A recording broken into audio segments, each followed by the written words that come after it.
Hey, this is Heidi Dawson. If you love all things health and wellness and style of any kind, hang out here with me each week. I'm obsessed with never-ending improvement, and it's all in an effort to help each one of us live a wildly successful lifestyle.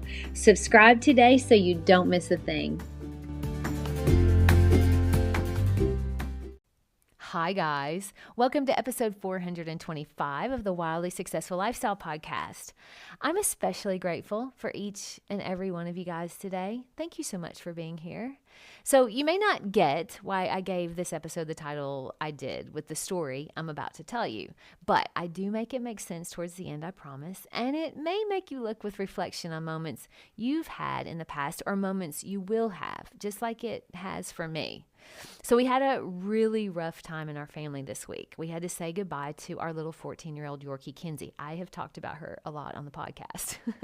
So we also called Kinsey Lulu. She had lots of nicknames. Do you do that with your pets where you just call them the silliest things? We used to call her Barbara Barker because she would bark at all the people that would come to the door, or Nosy Nancy because when we would be on our little walkabout, she would strain her neck to see what was going on with the neighbors.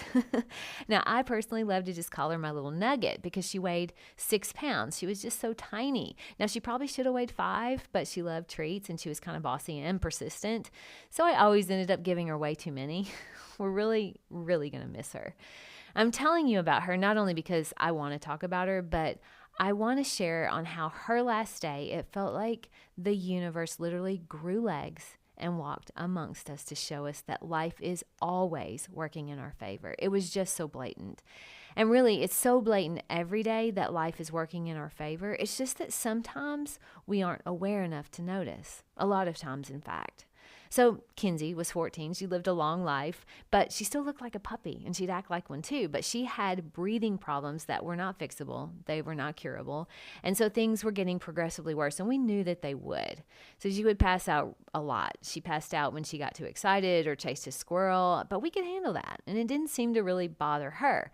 But in the last week or so, she would start waking up in the middle of the night. And the only way I can really describe it is she would wake up screaming. And by the time Eric and I could get to her little bed, she never liked to sleep with us. She liked to sleep in her own little bed.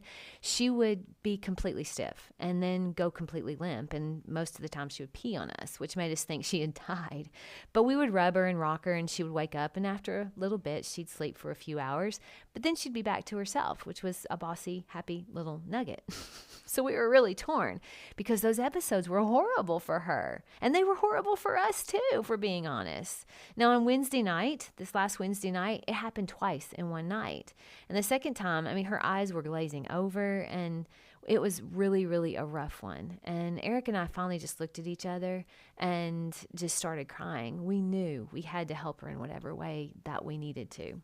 So the next morning we decided we would make an appointment for a quality of life check. At the vet. And so I call Molly. Now, she had originally, I don't know if we've talked about this before, originally been Molly's dog as a puppy. So she lived with Molly for 6 years. And then for life circumstances happen and she moved in with us for the last 8 years. So she was Molly's girl too. So Molly says, I'm coming in case there's a worst case scenario, in case she doesn't get to come home with us. So our appointment was at 12:30. Molly's in Nashville. It takes 3 hours to get here. She realized a little ways in that she wasn't going to make it for our 12:30 appointment. So she called and she was kind of frantic and she was like, you have to move it. And so I'm already stressed. Eric's stressed. We were having a really, really, really hard time. And so my brain was really upset that we were going to have to do that. And the vet didn't have another time until 4 o'clock. And so we were kind of frustrated and upset. But then I had this thought in my mind, wait a minute, this is going to happen. It's going to work out for us. There's probably something really good that's going to come from that. And so finally, Eric just said, hey, let's wait until 4. There's no rush. She's doing fine. Okay, so we're all very relieved and we moved the appointment to 4. Molly gets to our house around 12:45 and she's saying hello to Kinsey, and Kinsey's really excited to see her in Prescott, which she always is. And then I noticed that our garage door goes open, and here comes our cleaning ladies. And now I'm getting stressed and upset again because I had started a text to tell them to come tomorrow instead of today because I just couldn't handle them being there right now.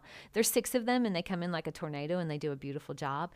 But Myra has been our cleaning lady and also part of our family for 16, 17 years. And she loved Kinsey, and they were close. She would keep Kinsey, in fact, when we needed her to keep her for when we were on vacation. So they were very close. And so she got to love on Kinsey. She wasn't sure if she was going to see her again. We let her know what was going on. And then we all, Molly, Eric, Prescott, Kinsey, and I hopped into the car to get out of their way. And we said, well, we'll just drive around and go get lunch and go to the park, which is exactly what we did. And it was a beautiful sunny day. And Kinsey was loving it. And everyone was happy being together in the car. And Kinsey got barbecue, which she actually loves pork. So she got to eat barbecue and she was gobbling it down. I mean, it's kind of the elephant in the room was that she was doing so well right now. I mean, Molly even mentioned, I wish I could see one of her episodes so I would know how bad it is because she looks so good right now. I mean, she generally would rally when Molly and Prescott were around because I think on adrenaline, she was so excited. So we said, well, hold on. Let's let them do their checkup and see what they say. We're not saying that, we're going to let her go if she doesn't need to go. So after a thorough exam at the doctor, they said, you know what? After this x-ray, we think things are a little bit better. And they wanted to give us one more medication that they thought might help her heart and any inflammation so that she could breathe better. Maybe we get a few more months. So we're all happy and we're relieved and we're all just excited because we weren't sure that was going to happen. So Molly and I and Eric are checking out, and Eric is paying at the counter. And I said, Molly, let's go ahead and get in the car so that we're not just all standing here in the lobby of the veterinarian's office. So we're sitting in the car waiting for Eric, and Kinsey's in my lap, and she kind of makes a little movement. And Molly goes, was that you or was that her? And I said, I looked down and she's kind of gone limp, and I was like, oh, no, it's actually her. She's fainted, but it's okay. We're kind of used to that. We've been dealing with that for over a month. And so I'm holding her and rubbing her. And then all of a sudden she starts her screaming episode again. And Molly's like a flash. In 1 second, she grabs her, runs her back into the vet. And within seconds, they have her on oxygen because her tongue was already turning blue. And she was completely limp. Normally she comes back a little faster than that. But long story short, she was never able to come off oxygen. And we had to make the decision to let her go, which everyone 100% agreed was best for her. Everyone was like, no, this is best. She's not going to be able to make it off oxygen. It's been too long now. So had that happened, though, with Kinsey 10 to 20 minutes later, we would have been driving or worse at home with nothing to help ease her pain. And when I actually reflect on the whole day, I realized how every single thing that happened that day worked out in our favor and in Kinsey's favor too, and everyone around us. See, Molly not being able to be here at 12:30 made us move it to 4, which gave her a chance to spend the afternoon with Kinsey and us a chance to spend the afternoon with Kinsey. And then me forgetting to ask Myra, our cleaning lady, to come the next day instead of today allowed Myra to love on Kinsey and say goodbye. We weren't sure if she was going to get to see her again. And then the doctor giving us hope with medication allowed us to have the relief and knowing that we felt really good that we gave Kinsey every chance we could. And Kinsey having her final episode also allowed Molly to see what she had been going through. And she'd only heard those stories from us. But it also allowed for Kinsey to be at ease in her final moments with all three of us there loving on her instead of going through another week or who knows longer of struggling to breathe. Who knows how long that would have lasted. See, in a state of not being aware that things are working in our favor, any one of those episodes, any one of those things could have just been the final straw that sent us into a meltdown. But as soon as the anxiety started building when Molly wasn't going to be here in time for the 12:30 appointment, I checked myself and I said, you know what? There's a reason that this is working in our favor. So let's just let it be as it should without fighting it. I felt so comforted and so unconditionally loved because I realized there really is something that's always looking out for me. And there is for you too. And the things that we think are awful at the moment and that we think we're never going to recover from, those are the things that ultimately save us or awaken us or help us grow into whatever we were always meant to be. I mean, we think the traffic is an inconvenience when it really kept us from an accident we could have been in. We think the change in time for our meeting is annoying when it made it so we ended up having time to visit our mom that one last time. Or that job that didn't work out caused us to learn the new skill we needed for the new job that was offered. Maybe the coffee shop was closed that we loved to go to, which made us go to one across town where we ran into an old friend that ultimately introduced us to our new partner. We don't realize the closing of one door often helps us find the new door that's open. If you take a moment to reflect on some of the hardest things you've gone through in life, if you really think about it, something good has come from it. I've always felt I had someone looking out for me in a way that I've always thought that. And this week, I actually feel like that thought grew legs and walked with me, making itself so obvious that it could no longer be denied that life is working in my favor, even when I think it's not. And it's that way for you too, I promise. You just have to look for the ways that it's true. So Eric, my husband, shared a poem with me yesterday, and you've probably heard it. And if you haven't, you'll be really glad that I'm sharing it. It's called Footprints in the Sand. And here it is. One night, a man had a dream. He dreamed he was walking along the beach with the Lord.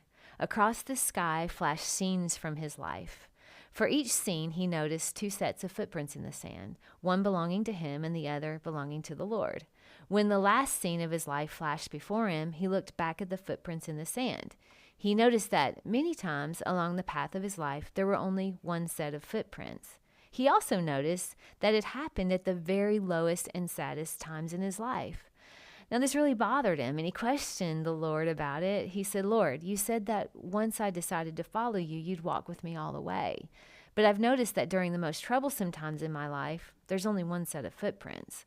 I don't understand why, when I needed you the most, you would leave me.